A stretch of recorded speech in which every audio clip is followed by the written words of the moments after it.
வணக்க நண்பர்களே, ஒரு சிறிய உணவு விடுதி கரூர் ஜவஹர் பஜாரில் உள்ள ஒரு முட்டு சந்தில் ஹோட்டல் கற்பகம் இருக்கின்றது. அந்த ஹோட்டல் 10 பேர் மட்டும் அமர்ந்து சாப்பிடலாம். கற்பகம் ஹோட்டலின் ஓனர் கருப்பசாமி தானே கல்லாவை கவனிப்பார். உணவு பரிமாறுவதில் இருந்து அனைத்து வேலைகளும் அவரே சமையல் வேலைக்கு மட்டும் மாஸ்டர் வைத்து கொள்வார். கற்பகம் உணவு விடுதி முட்டு சந்தில் இருந்தாலும் நாள் முழுவதும் சற்று சுறுசுறுப்புடன் இயங்கி கொண்டு இருக்கும். உணவின் சுவை கூடுதலாக மெச்சும்படி இருப்பதால் மற்ற உணவு விடுதிகளை காட்டிலும் விலை குறைவாகவும் தரமாகவும் சற்று தாராள அளவு உடையது ஆகவும் இங்கு உணவுப் பொருள் இருக்கும். கற்பக உணவு விடுதி ஓனரின் கல்லா டேபிளில் ஒரு சிலேடு தொங்கிக் கொண்டு இருக்கும்.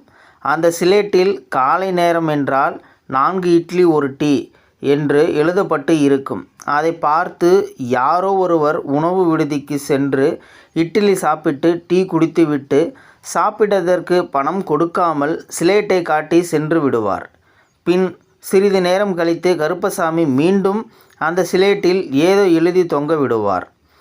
இப்பொழுது யாரோ ஒருவர் முன்னம் குறிப்பிட்டது போல் சாப்பிட்டுவிட்டு சிலேட்டை காட்டி காசு கொடுக்காமல் சென்று விடுவார். யாரும் அவரை ஏன் என்று கேட்க மாட்டார்கள்.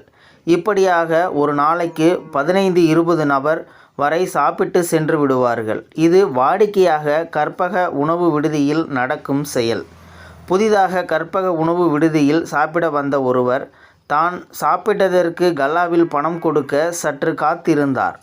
அப்பொழுது கருப்பசாமி பரிமாறிவிட்டு கல்லாவுக்கு வந்தார். காத்திருந்தவரிடம் பணத்தை பெறும் முன் அவர் பக்கத்தில் அமர்ந்து சாப்பிட்டவர் பணம் கொடுக்காமல் போகின்றார் என்றார் சற்று பதட்டத்துடன்.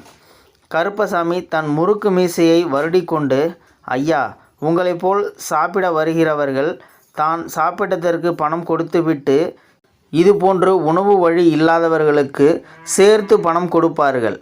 அப்படி அவர்கள் கொடுக்கின்ற பணத்திற்கு ஏற்ப சிலேட்டில் உணவு வகைகளை எழுதி வைப்பேன்.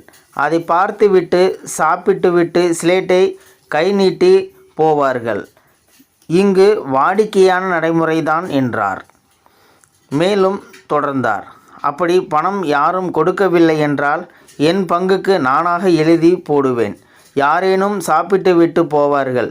நான் சின்ன வயசில் ஒருவேளை சாப்பாட்டுக்கு என்ன பாடுபட்டிருப்பேன் என்று தன் ஈர கண்களை அகல விரித்து அவரிடம் சொன்னார்.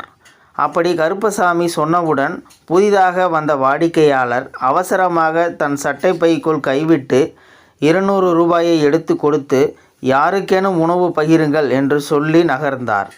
அந்த முட்டு சந்துக்குள் சர்வ இயல்பாக சில பைத்தியங்களின் நடமாட்டம் அவ்வப்பொழுது இருந்து கொண்டே இருக்கும். அவர்களுக்கு மட்டும் உணவு பொட்டலங்கள் கருப்பசாமியிடம் இருந்து கைமாறிவிடும். அவர்களுக்கு பிச்சை எடுக்க தெரியாது, கேட்டு வாங்க தெரியாது, பசி என்ற உணர்வு தெரியாது. ஆனால் கையில் கிடைத்ததை சாப்பிட வேண்டும் என்று மட்டும் தெரியும். கருப்பசாமி இப்பொழுது சிலேட்டில் உறவுகள் மேம்பட சற்று உணவிடுங்கள் என்று எழுதிவிட்டு மூவருக்கு மதியம் சாப்பாடு தயார் என்று எழுதி புன்னகையுடன் கல்லா டேபிளில் தொங்க விட்டார். இந்த வீடியோ பார்த்துட்டு இருக்கிற நண்பர்களே, இந்த வீடியோ பற்றி உங்களுடைய கருத்துக்களை கீழே இருக்கிற கமெண்ட் செக்ஷனில் மறக்காமல் சொல்லுங்கள். வீடியோ பிடிச்சிருந்தால் லைக் பண்ணிக்கோங்க. இந்த வீடியோ முடிஞ்ச அளவுக்கு மற்றவங்களுக்கும் ஷேர் பண்ணுங்கள். அப்படியே நம்ம சேனலை சப்ஸ்கிரைப் பண்ணிக்கோங்க. மறக்காமல் பெல் சிம்பலையும் கிளிக் பண்ணிக்கோங்க. நன்றி, வணக்கம்.